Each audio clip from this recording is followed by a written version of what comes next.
বহুতক আমি কালেক্টিভলি আমি হেল্প কৰিছিলোঁ আজি তেওঁলোক কলেজৰ প্ৰিন্সিপাল কলেজৰ প্ৰফেসৰ ঠিক আছে আজি আমি 2 লাখ টকা দৰমহা পাওঁ we have a different life but is it necessary to forget our time in the hostel বাকি সব কাম দূৰত থাকক কিন্তু যেতিয়া ষ্টুডেন্ট এজনৰ কাৰণে হোস্টেলৰ মেছ ডিউটি ফ্ৰী পাইছে প্ৰথমটো ভাবিব লাগে যে এই চৰকাৰে কেনেকৈ দি আছে এইবিলাক ক'ৰ পৰা টকা পাইছে ফাৰ্স্ট কোৱেশ্চন বাতৰি কাকত বিলাকে উত্তৰ দিব যে লোন লৈ টকা পাইছে anyway fine that is a news paper reporting এটো তেওঁলোকৰ কথা কিন্তু আপোনালোকে যেটা বিশ্বাস কৰিলে যে এই স্কিমটো সঁচা স্কিম তাৰ পিছত এই স্কিমটো সফল কৰাত আপোনালোকে জাপ মাৰি পৰিব নালাগে জানো যে ভাই I have seen those days in my hostel গতিকে এই স্কিমটো আমি সাকসেস কৰি দিও আজিতো যদি মই dictator হলুহেতেন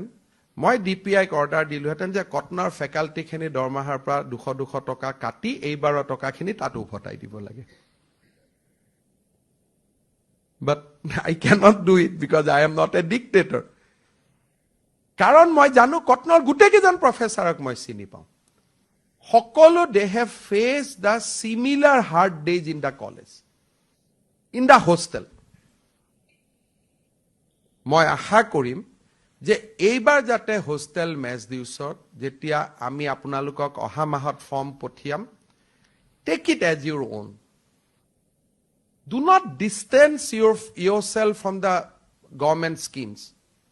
take it as your own কাৰণ গভৰ্ণমেণ্ট আপোনালোকে ইয়াতো কোনো হিমন্ত বিশ্ব শৰ্মাই নিজৰ ঘৰৰ পৰা টকা দিয়া নাই কালেক্টিভলি উই আৰ গভৰ্ণমেণ্ট মন্ত্ৰী কেজন গভৰ্ণমেণ্ট নহয় কালেক্টিভলি উই আৰ গভৰ্ণমেণ্ট যেতিয়া আমি পজিটিভলি কথাবিলাক নকওঁ যেটো পজিটিভ কথা যে ইয়াত এডমিশন দি আমাৰ ভাল হৈছে আৰ যদি বেয়া হইছে 6টা গ্ৰাউন্ড লিখি যে এই কেটা কাৰণত সমৰ্থ পোৰ্টেলৰ এফিকেচিৰ ওপৰত মোৰ সন্দেহ আছে টেকনলজিক্যাল টিম আহিব এটোটো আমি বনোৱা সফটওয়্যাৰ নহয় আমি দিল্লীত পঠাম দিল্লীৰ পৰা টিম আহিব যিখিনি অসুবিধা আছে এটো ফিক্স কৰিব কাৰণ ভৱিষ্যতটো এআই আৰু টেকনলজিৰ ওপৰতে হ'ব অসমৰ কলেজৰ অধ্যক্ষসমূহ আৰু অসমৰ বাতৰি কাকতৰ ইমান সক্ষমতা নাই যে আমি ভৱিষ্যতৰ এআই ৰিভলিউশনটো ৰখুৱাই দিব পাৰো উই ক্যানট কাৰণ টেকনলজি ইজ এ ৰিয়েলিটি মুখ্যমন্ত্ৰী থাকিব আহিব যাব কিন্তু এআই টো প্ৰতিদিন বা আমাৰ অসমৰ জৰিয়তে আমি কেনেকৈ নোহোৱা কৰি দিব পাৰো হেতুটো নোৱাৰো কাৰণ তেওঁলোকে নিজে এআই টো ব্যৱহাৰ কৰে ৰুমত বহি যদি টেকনলজিক্যাল ৰিভলিউশনটো আমি কেইজনমান অধ্যক্ষই ভাবিলে এটো চেঞ্জ হৈ যাব নেকি এটোটো না যাব গতিকে টেকনলজিৰ লগত খোজ কাৰাটো আজি সাত জিপিটি টো হাতত ললে উই এম্পাৱাৰ্ড আৱাৰসেলফ তাত নেগেটিভিটিও আছে নেগেটিভিটি খিনিক বাদ দি পজিটিভিটি খিনি লোৱাটোৱে হল হিউম্যান ব্ৰেইন গতিকে এই যিবিলাক টেকনলজি আহিব টেকনলজিক্যাল ৰিভলিউশন হ'ব যি আলটিমেটলি ষ্টুডেন্টক বেনিফিট কৰিছে বা বেনিফিট কৰিব তাক আমি ওয়েলকাম কৰিব লাগে with a sense of intellectual discussion যে প্ৰথমতে আলোচনা কৰিব লাগে ইয়াৰ পজিটিভিটি কি ইয়াৰ নেগেটিভিটি কি ওয়ান্স ইট ইজ ডান যে হয় এটো ষ্টুডেন্টৰ কাৰণে ভাল হ'ব উই আৰ কনভিন্স তেতিয়া টিথিং ট্ৰাবল বিলাক আমি নিজে ডিল কৰি ইয়াক আগুৱাই লৈ যোৱাৰ আমাৰ সকলোৰে কালেক্টিভ কেপেবিলিটি থাকিব লাগিব এবাৰ যিকোনো কলেজৰ অধ্যক্ষই ক'ব যে এডমিশন দি এবাৰ অশান্তি পোৱা নাই আমি আগতে ই আহিব বিবৰুৱা কটন আপোনালোকে নিজেই ক'ব বিকজ টেকনলজি সো স্মুথ যেতিয়া অসমত এই ধৰণে এডমিশন হোৱা বুলি গম পালে বিহাৰ আৰু গোৱাৰ পৰা এডুকেশন মিনিষ্টাৰ সকল অসমত দৌৰি আহিছে সাবৰ কাৰণে যে অসমত কেনেকে এটা সুন্দৰভাৱে পোৰ্টেলৰ জৰিয়তে লাখ লাখ ষ্টুডেন্টক কলেজত নামভৰ্তি কৰিব পৰা হ'ল যিটো অসমৰ বাবে গৌৰৱৰ ক্ষণ সেইটো আমি ইয়াতে খিচিৰি পকাই ইয়াক আমি এটা অন্য ৰাস্তাত লৈ গলো। যোৱা কেইটামান বছৰত নামভৰ্তি কৰাৰ পিছত আমি বিশ্ববিদ্যালয় মহাবিদ্যালয় সমূহক সুধিছিলো যে আপোনালোকে কিমান ল'ৰা ছোৱালীক বিনামূলীয়াকৈ নামভৰ্তি কৰিলে। কাৰণ চৰকাৰী কৰ্মচাৰীৰ সন্তান, ইনকাম টেক্স দিয়া ব্যক্তিৰ সন্তান বা যাৰ উপাৰ্জন 2 লাখ টকাতকৈ বেছি, তেওঁলোকক আমি বিনামূলীয়া এডমিশ্যনৰ সুবিধা নিদিছিলো। আমি সেইসকলক বিনামূলীয়া এডমিশ্যনৰ সুবিধা দিছিলো যাৰ দেউতাক মাকৰ আয়ৰ পৰিমাণ বছৰি 2 লাখ টকাতকৈ কম। এই গোটেইখিনি কাগজ পত্ৰ পৰীক্ষা কৰি মহাবিদ্যালয়ৰ অধ্যক্ষসমূহে কোনোবাজনে আমাক ছেপ্টেম্বৰত কাগজ দিয়ে, কোনোবাজনে আমাক অক্টোবৰত দিয়ে, কোনোবাজনে ডিচেম্বৰত দিয়ে, কোনোবাজনে ফেব্ৰুৱাৰীত দিয়ে। এটা সময়ত যিসকলে আগতীয়াকৈ কাগজ দিয়ে তেওঁলোক অধৈৰ্য হৈ পৰে যে আমাৰ টকাটো কিয় অহা নাই। বিভিন্ন সংবাদ মাধ্যমৰ আশ্ৰয় লয় যে আমাৰ টকাটো দিয়া নাই, কলেজে আমাক ফ্ৰী এডমিশ্যন কৰোৱাই দিলে চৰকাৰে, আজিলৈকে আমাক দিয়া নাই। বহু কেইবাৰ এনেকুৱা সভাত কলেজ অধ্যক্ষ পৰিষদক মই আহ্বান জনাইছিলো যে এখন কলেজৰ কাৰণে আন এখন কলেজে যাতে সাফাৰ নকৰে, সেইকাৰণে আপোনালোকে এটা কাট অফ ডেট ঠিক কৰক আৰু কাট অফ ডেটৰ আগতে গভৰ্ণমেণ্টক ডেটাখিনি দি পঠাওক। এই ডিসিপ্লিনটো আমাৰ মাজত কেনেকৈ আহি পৰিল? Because of technology. যেতিয়া সমৰ্থ পৰ্টেলৰ জৰিয়তে নামভৰ্তিৰ কাম আৰম্ভ কৰিলো, প্ৰথম যে গভৰ্ণমেণ্টে কিবা এটা ওলাইছে তাক আমি বিৰোধিতা কৰিব লাগে। গতিকে প্ৰথম ৰিয়েকশ্যন ৱাজ ডেট যে আমি এইটোক বিৰোধিতা কৰিম। দ্বিতীয়তে আমাৰ টেকনিক্যাল ইনকম্পিটেন্সি, যে সমৰ্থ পৰ্টেলটো চলাব পৰা আমাৰ সক্ষমতা নাই, গতিকে আমি কাৰোবালৈকে ব্লেমটো শিফট কৰিব লাগিব যে আমি চলাব পৰা নাই, গতিকে আমাৰ গাতটো দুখ বুলি ক'লে গণ্ডগোল হ'ব। গতিকে আমি এইবিলাক চৰকাৰে কি উলিয়াইছে, এইবিলাক ফাল্টু কাম, এইবিলাক শিক্ষামন্ত্ৰীৰ কাম নাই। Next reaction was that. But লাহে লাহে আমি দেখিলো যে সমৰ্থ পৰ্টেলটো খুব ভাল কৰি আমিও প্ৰেছাৰ দিলো, NIC-কো ইনফৰ্ম কৰিলো। আজি আপোনালোকে দেখা পায় যে এই বছৰ কলেজসমূহত 2,24,399 গৰাকী প্ৰাৰ্থীয়ে আবেদন কৰাৰ পিছত এই সমৰ্থ পৰ্টেলৰ জৰিয়তে আমি 85.2% ষ্টুডেণ্টক আমি এডমিশ্যন দিব পাৰিলো। এতিয়া আমাৰ অসমৰ ছাত্ৰ সমাজৰ প্ৰতি যিটো দায়বদ্ধতা যে মেক্সিমাম ল'ৰা ছোৱালীয়ে প্ৰথম দ্বিতীয় আবেদনত সিট পাওক, যাতে আমি অসমত GER জেনাৰেল এনৰোলমেণ্ট ৰেচিঅ' আমি বঢ়াব পাৰো। প্ৰথম নামভৰ্তি কৰোঁতে যেতিয়া ছাত্ৰ ছাত্ৰীজন বিমুখ হয় আৰু পিলাৰ টু পোষ্ট ইখন কলেজৰ পৰা সিখন কলেজলৈকে তেওঁ দৌৰিবলগীয়া হয়, definitely he or she will be discouraged. কিন্তু আজি সমৰ্থ পৰ্টেলটো থকাৰ কাৰণে আমি ঘৰত বহি চাব পাৰো যে এইখন কলেজত মোৰ আজি এডমিশ্যন হ'ব বা নহ'ব। আৰু ফাইনেলি আমি এটা সুবিধা দিওঁ স্পট এডমিশ্যন, যাৰ জৰিয়তে ৰেচিডিউৰি এডমিশ্যনখিনি আমি ল'ব পাৰো। এই বছৰৰ দৰে শৃংখলাবদ্ধ এডমিশ্যন কলেজত আগত কেতিয়াও হোৱা নাই। কিন্তু যদি অসমৰ বাতৰি কাকতসমূহ চাওঁ তেতিয়াহ'লে আমাৰ এনেকুৱা লাগিব যে এই বছৰৰ দৰে আটাইতকৈ ইনডিসিপ্লিন এডমিশ্যন কেতিয়াও হোৱা নাই। তাৰ কাৰণ কি? যে আমি প্ৰথম অৱস্থাত সমৰ্থ পৰ্টেলটো অহাৰ লগে লগে আমাৰ মনত প্ৰথম ক্ৰিয়া হ'ল যে এডমিশ্যনটো আমি দিব পাৰিম নে নাই, পৰ্টেলটো আমি চলাব পাৰিম নে নাই, এই পৰ্টেলত দিলে আমি এডমিশ্যনৰ ফিজখিনি ল'ব পাৰিম নে নাই। এই ধৰণৰ বিভিন্ন আমাৰ মনত সৃষ্টি হোৱা সন্দেহক আমি নিউজলৈকে ৰূপান্তৰ কৰি দিলো। কিন্তু আজি আপোনালোকে চাওক যি টকা পইচা আপোনালোকে 31 মাৰ্চত পালেহেঁতেন আজি আপোনালোকে 10 জুলাইত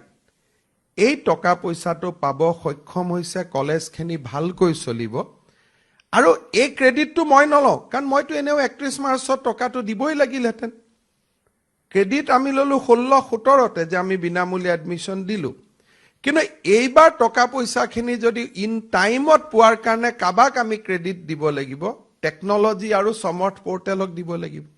যে আজি তাৰ কাৰণে এখন মহাবিদ্যালয়ে 80 লাখ 90 লাখ টকা যি আপোনালোকৰ লৰা ছোৱালীৰ পৰা পাব লাগিলহেঁতেন আজি আপোনালোকে টকা পইচাখিনি পাবলে সুন্দৰভাৱে পেমেন্ট গেটৱেত একাউন্টিং হল কিমান লৰা কিমান পইচা এখন কলেজত বছৰি নামভৰ্তিৰ কাৰণে কিমান টকা আহে কি আহে আজি গোটেইটো এটা স্বচ্ছতাৰ মাজলৈকে গুচি গল আজি সমৰ্থ পোৰ্টেলৰ কাৰণে পূব কামৰূপ কলেজত এডমিশনৰ পৰা ষ্টুডেন্টৰ কিমান টকা আহে এতিয়া ডিপিআই আৰটিআই এখন কৰিলো আমি উত্তৰ দিব পৰা হলো আগতে ইট ওয়াজ অপেক কোনেও নাজানিছিল গভৰ্নিং বডি কিবা এটা কৈছিলে নাই কোৱা কিন্তু এতিয়া গোটেইটো ট্ৰান্সপাৰেন্সি হৈ গল আৰু ট্ৰান্সপাৰেন্সিৰ লাভটো কোনে পালে কলেজখিনিয়ে পাবলৈ সক্ষম হল এতিয়া আমি ঠিক কৰিছো যে কুৱেটৰ পিছত আৰু এটা এডমিশন হ'ব আৰু এটা এডমিশন হোৱাৰ লগে লগে 10 ছেপ্টেম্বৰত আমি কুৱেটত যিখিনি বিনামূলীয়া এডমিশন দিলে তাৰ পইচাখিনিও আমি 10 ছেপ্টেম্বৰত আপোনালোকক উভতাই দিম তাৰ পিছত আপোনালোকে 3rd সেমিষ্টাৰ আৰু 5th সেমিষ্টাৰত আপোনালোকে বিনামূলীয়া এডমিশন দিব যিদিনাখনে সমৰ্থ পোৰ্টেলত বিনামূলীয়া এডমিশনৰ প্ৰক্ৰিয়া লাষ্ট ডেট পাৰ হ'ব তাৰ 10 দিন পিছত আমি তাৰো পইচা উভতাই দিম বহুতক আমি কালেক্টিভলি আমি হেল্প কৰিছিলো আজি তেওঁলোক কলেজৰ প্ৰিন্সিপাল কলেজৰ প্ৰফেসৰ ঠিক আছে আজি আমি 2 লাখ টকা দৰমহা পাওঁ we have a different life but is it necessary to forget our time in the hostel বাকি সব কাম দূৰত থাকক কিন্তু যেতিয়া ষ্টুডেন্ট এজনৰ কাৰণে হোস্টেলৰ মেছ ডিউটি ফ্ৰী পাইছে প্ৰথমটো ভাবিব লাগে যে এই চৰকাৰে কেনেকৈ দি আছে এইবিলাক ক'ৰ পৰা টকা পাইছে ফাৰ্স্ট কোৱেশ্চন বাতৰি কাকত বিলাকে উত্তৰ দিব যে লোন লৈ টকা পাইছে anyway fine that is a news paper reporting এটো তেওঁলোকৰ কথা কিন্তু আপোনালোকে যেটা বিশ্বাস কৰিলে যে এই স্কিমটো সঁচা স্কিম তাৰ পিছত এই স্কিমটো সফল কৰাত আপোনালোকে জাপ মাৰি পৰিব নালাগে জানো যে ভাই I have seen those days in my hostel গতিকে এই স্কিমটো আমি সাকসেস কৰি দিও আজিতো যদি মই ডিক্টেটৰ হলুহেতেন মই ডিপিআইক অৰ্ডাৰ দিলুহেতেন যে কটনৰ ফেকাল্টিখিনি দৰমহাৰ পৰা 200 টকা কাটি এইবাৰৰ টকাখিনি তাত উভতাই দিব লাগে but I cannot do it because I am not a dictator কাৰণ মই জানো কটনৰ গুটেকেজন প্ৰফেসৰক মই চিনি পাওঁ সকলো they have faced the similar hard days in the college in the hostel মই আশা কৰিম যে এইবাৰ যাতে হোস্টেল মেছ ডিউছৰ যেতিয়া আমি আপোনালোকক অহা মাহত ফৰ্ম পঠিয়াম take it as your own do not distance yourself from the government schemes take it as your own কাৰণ গভৰ্নমেন্ট আপোনালোকে ইয়াতো কোনো হিমন্ত বিশ্ব শৰ্মাই নিজৰ ঘৰৰ পৰা টকা দিয়া নাই কালেক্টিভলি উই আৰ গভৰ্নমেন্ট মন্ত্ৰী কেজন গভৰ্নমেন্ট নহয় কালেক্টিভলি উই আৰ গভৰ্নমেন্ট আজি হাইলাকান্দিত যেতিয়া এখন কলেজত ইন্টাৰভিউ হ'ব বৰাক উপত্যকাৰ ষ্টুডেন্টছৰ লং ডিমান্ড আছিল যে 3rd গেট 4th গেট আমাৰ ষ্টুডেন্টে পাওক গভৰ্নমেন্ট অৰ্ডাৰ আমি দিব নোৱাৰো কিন্তু যেতিয়া আমি কৈছো প্ৰফিচিয়েন্সি ইজ লোকেল ল্যাঙ্গুৱেজ তাৰে ষ্টুডেন্টে পাব যেতিয়া আমি কৈছো যে প্ৰফিচিয়েন্সি ইজ লোকেল ল্যাঙ্গুৱেজ কোকৰাঝাৰত বড়ো আৰু অসমীয়া জানা লৰা ছোৱালীয়ে পাব ৰাভা হাসাঙত ৰাভা জানা ভাষা জানা লৰাজনকো আমি কনসিডাৰ কৰিব পাৰো ৰাতিপুৱাই হুলস্থুল হৈ গল যে গভৰ্নমেন্টে পিআৰসি উঠাই দিলে কিন্তু পিআৰসিৰ জাগাত যে গভৰ্নমেন্টে হাইয়েস্ট লেভেল অফ সেফগার্ড আনিলে সেই কথাটো কিন্তু কতো উল্লেখ নহয় কিন্তু আমি জানো যে এইখন গভৰ্ণমেণ্টে অসমৰ মানুহৰ স্বাৰ্থতে কাম কৰিব যেতিয়া কলেজৰ প্ৰফেচাৰ এপইণ্টমেণ্ট হয় পিআৰচিৰ কথা কোৱা কাৰণে দুই এখন কোৰ্টত আমাক কলে যে তোমালোকে পিআৰচি ইনসিষ্ট কৰিব নোৱাৰা উই লছ দ্য কেছ আৰু আমি কলেজৰ ফেকাল্টিত আমি বাহিৰৰ মানুহক এপইণ্টমেণ্ট দিবলগীয়া হ'ল বিকজ অফ হাই কোৰ্ট এতিয়া আমি কৈছো যে নহয় কলেজৰ প্ৰফেচাৰ এপইণ্টমেণ্ট কৰাৰ আগতে প্ৰফিচিয়েঞ্চি অফ লোকেল লেংগুৱেজ তাৰমানে শুৱালকুছিত যদি চাকৰি কৰিব খোজে অসমীয়া জানিব লাগিব অসমীয়াৰ পেপাৰ এখন আপোনালোকে 15 মিনিটৰ প্ৰথম কৰাই ল'ব তেতিয়া উৰিষ্যা বা বিহাৰৰ পৰা অহা ষ্টুডেণ্টজনে কেনেকৈ অসমীয়াত লিখিব সো যিসকলে নিজক জাতীয়তাবাদী বুলি ভাবে আমি তাতকৈও বেছি জাতীয়তাবাদী we go to the next level কাৰণ পিআৰচি বুলি ক'লে বঙালী কথা কোৱা মানুহ এজনো পিআৰচি হিন্দী ভাষী কোৱা মানুহ এজনো পিআৰচি কিন্তু যেতিয়া লোকেল লেংগুৱেজ বুলি ক'ব it is a very hard definition যেটো কলেজৰ মেনেজিং কমিটিয়ে ঠিক কৰিব what is the local language of my college area Sualkuchi কলেজে ক'ব অসমীয়া হোজাই কলেজে ক'ব আছামী ষ্ট্ৰোক বেংগলী হাইলাকান্দিয়ে ক'ব বেংগলী ষ্ট্ৰোক হিন্দী শিলচৰত ক'ব বেংগলী প্লাছ ষ্ট্ৰোক হিন্দী কোকৰাঝাৰত ক'ব বেংগলী ষ্ট্ৰোক বড়ো সব পিআৰচি তো আৰ্মিত কাম কৰি থকা মানুহ এজনেও ইয়াত পিআৰচি পাব যদি 3 বছৰ থাকে ডক্টৰ মনমোহন সিঙেও ইয়াত পিআৰচি পাইছিলে যদিও অসমত এদিনো থকা নাই because PRC is a legal document but when you spoke about the local language it is a subjective satisfaction of that college আর যাৰ ফলত কলেজৰ পোষ্টত আউটসাইডাৰে এপইণ্টমেণ্ট পোৱাৰ কথাটো নাহিবই কিন্তু ৰাতিপুৱাৰ পৰা সাংবাদিক মেল প্ৰেছ কনফাৰেন্স সব হৈ গ'ল কিন্তু কতো এখাৰ নকলে যে গভৰ্ণমেণ্টে another safeguard was prescribed সেই কাৰণে মই ভাবো যে আমাৰ উদ্দেশ্য সবৰে এটাই কলেজ বিলাক ভাল কাৰণ মই ইয়াত এই অৰ্ডাৰটো দিউতে I am not in two mind উৰিষ্যাৰ পৰা অহা প্ৰফেচাৰ এজনে বিবৰা কলেজত কেনেকৈ চাকৰি কৰিব এণ্ড ভাইসা ভাৰ্সি অসমৰ প্ৰফেচাৰ এজনে উৰিষ্যাত গৈ চাকৰি কৰিব নোৱাৰে যদি ষ্টুডেণ্টৰ লগত কমিউনিকেট কৰিব নোৱাৰে ইন দ্য লোকেল লেংগুৱেজ তে কলেজত চাকৰি কৰিটো লাভ নাই in that point we can win আমি কোৰ্টত গলেও আমি উইন কৰিব পাৰো যে যদি ল্যাঙ্গুৱেজ না জানে পঢ়াব কেনেকৈ সেই কাৰণে গভৰ্ণমেণ্টৰ প্ৰত্যেকখনেই এই অৰ্ডাৰটো হয়তো আপোনালোকৰ বহুতৰ চকুটো পৰা নাই সেই কাৰণে ডিপিআই খুধি আছে কি কৰিম ডিপিআই উত্তৰ দিবলগীয়া হৈছে কিন্তু আপোনালোকে এই অৰ্ডাৰখন যদি পঢ়ি চালেহেতেন যে